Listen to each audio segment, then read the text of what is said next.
నమ్మిన వారితో అబద్ధం చెప్పకు, అబద్ధాలు చెప్పే వారితో స్నేహం చెయ్యకు. ఒక్క నిమిషములో జీవితం ఏమీ మారదు, కానీ ఆ ఒక్క నిమిషము ఆలోచించి తీసుకున్న నిర్ణయం మాత్రం జీవితాన్ని మార్చేస్తుంది. మంచితనం వినడానికి, చెప్పడానికి తప్ప బ్రతకడానికి పనికిరాదని అర్థమయ్యింది. క్షణం తీరిక లేకుండా సంపాదించే ఆస్తి ఒక్క క్షణంలో మాయం కావచ్చు. ఎవరు మాయం చేయలేనిది నువ్వు తీరికగా ఉన్నప్పుడు సంపాదించుకున్న జ్ఞానం. వృద్ధాపంలో నీకు తిండి పెట్టేది సంతానము కాదు, నీ సంతానికి నువ్వు నేర్పిన సంస్కారం. ఇది సత్యం.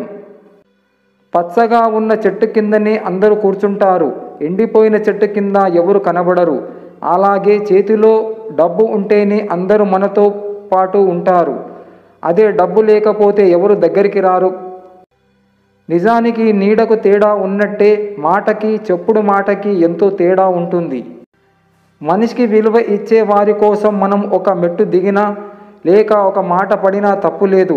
కేవలం అవసరం కోసమే లేక డబ్బు కోసమో విలువ చూపించే వారి కోసం మనం ఏం చేసినా అది మన తప్పే అవుతుంది. జీవితాన్ని అనుభవించి ఆనందించు, అంతేకాని జీవితాంతం అనుభవించాలని ఆశపడకూడదు. కష్టమునకు బెదిరి తనువు చాలించినంత మాత్రాన తప్పునది ఈ శరీరానికే కానీ మరలా పుట్టుదానికి కాదు. నీ ఆత్మ శాశ్వతం, అది కర్మను అనుభవించుట తథ్యం. ఒక పెద్ద ఆయన కొంతమందిని ఇలా అడిగాడు, మనిషి జీవితంలో మనశ్శాంతిగా బ్రతకాలి అంటే ఏమి కావాలి అని. ఒకరు అన్నారు కావలసినంత ధనం అని, ఇంకొకరు అన్నారు ఉండాల్సింది భక్తి అని. అప్పుడు ఆ పెద్ద ఆయన అన్నారు, వీటి వలన జీవితంలో కొంత భాగం ఆనందంగా ఆధ్యాత్మికంగా ఉండగలవు, కానీ జీవితాంతం మనశ్శాంతిగా బ్రతకాలంటే ఉండాల్సింది నీ మీద నీకు నమ్మకం, నీకు కలిగిన దాంతో తృప్తి చెందడం అని. బంధాలు అనేవి మనం విలువ ఇచ్చినంత వరకే, బాధలు అనేవి మనం భరించినంత వరకే, కన్నీళ్ళు అనేవి మనం సహించినంత వరకే, కష్టాలు అనేవి మనం కడతేరే వరకే. ఇందులో మనం అంటే ఆత్మ, శరీరం. ఒక్కసారి ఆత్మ శరీరం మధ్య ఉన్న బంధం వేరు అయిపోతే, ఈశ్వర, నీవు సృష్టించిన ఈ ప్రాణికోటిలో మనుష్య జాతి కన్నా జంతుజాతే నయం.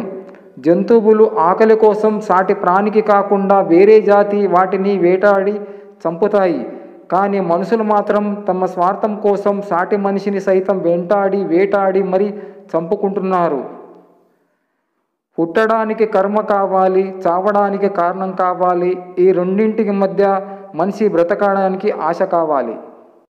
భగవంతుడు కనిపించడం లేదు అంటే లేడు అని కాదు, ఆయన ప్రతిమ ఉంది అంటే అక్కడ మాత్రమే ఉంటాడని కాదు. వెతకడం కాదు, నమ్మకం ఉండాలి.